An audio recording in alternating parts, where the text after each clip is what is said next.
walking today to help raise awareness for women and how hard it is to be a woman and women's rights. Just saying how violence is a really big problem and you need to be educated about it. Walking in the heel sporting girls. I think it's a good cause. I really wanted to come out, help support, help promote safety for women, and to make sure that the awareness gets out there that a lot more women are affected by domestic violence than people think, and it's something that really needs to be stopped and fixed. You should see all the guys that come out to support such a good cause and wear their heels. Right. I got this on sale. Since 2001, men all over the United States have been organizing the Walk a Mile in Your Shoes March to raise awareness in their communities. The march is designed to raise awareness and educate men on their role in preventing sexual violence. As men in the Westchester community, we play an important role in supporting women and challenging our peers to prevent sexual violence. Thank you for coming out today to support an issue that is prevalent on our campus. Guys, how's everybody doing today? Good? Can everybody hear me in the back? Yes? Okay, awesome. So I'm here. I was asked to do this about 3 weeks ago, and I came up with a presentation for it, and so we're going to get started. The statistics are scary. Every 2 minutes, someone in America is raped.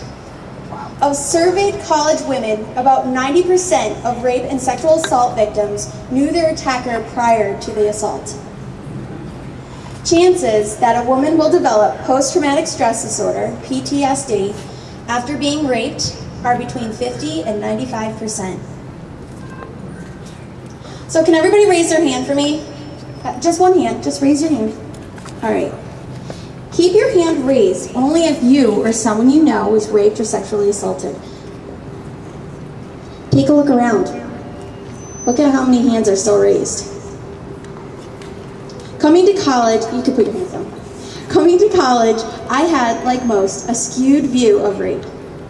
I thought that it only happened to women and girls who drink too much, wear very little clothing, walk alone in dark alleyways at night, the basic stereotypical rape victim. After my second year of college, I found out my view was not the realistic one. A girl I know who attends Westchester was raped when she first transferred here from a small college in Philadelphia.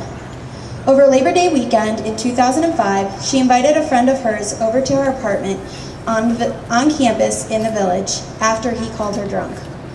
She just wanted to make sure he sobered up a little bit before he drove back to his apartment in Philadelphia. He came into the apartment and he brought vodka and some sodas.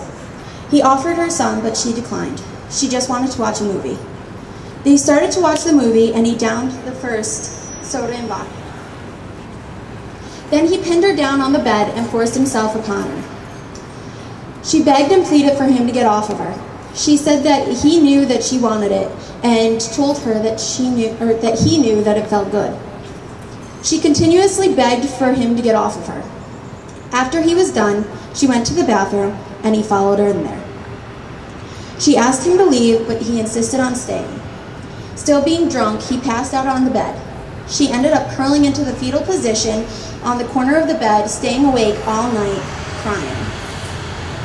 The next day, the man left, not remembering anything from the night before. She, however, remembers everything. As soon as he left, she took a long shower and scrubbed her skin raw. She then threw the sheets into the washer and dryer, and then cried as she washed his handprints off the wall.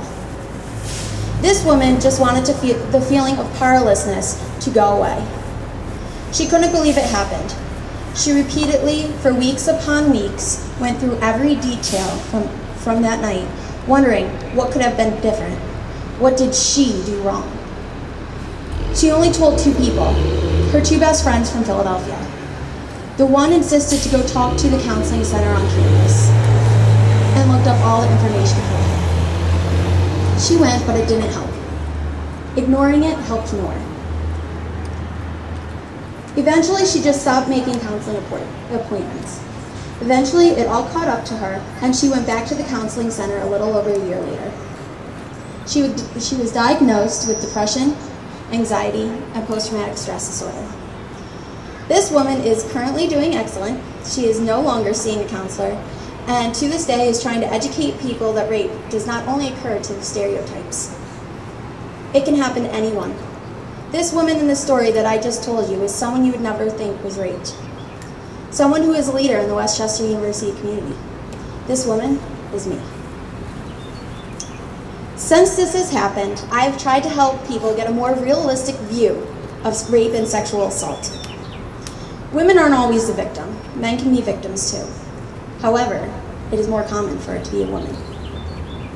Here are the top 3 tips that were found to prevent sexual assault.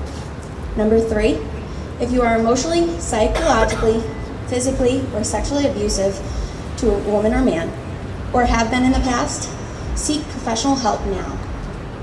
2, mentor and teach young boys about how to be men in ways that don't involve degrading or abusing women.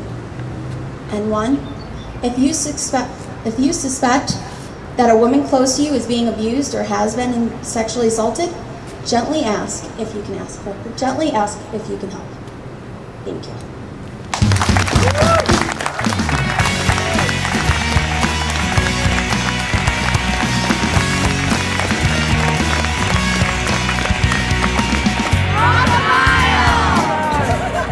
I don't know why or how girls do it every day or weekend of their lives, but it's going to be quite an experience to try to walk around the sidewalks of West Chester, let alone flat concrete.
Girls, a lot of credit.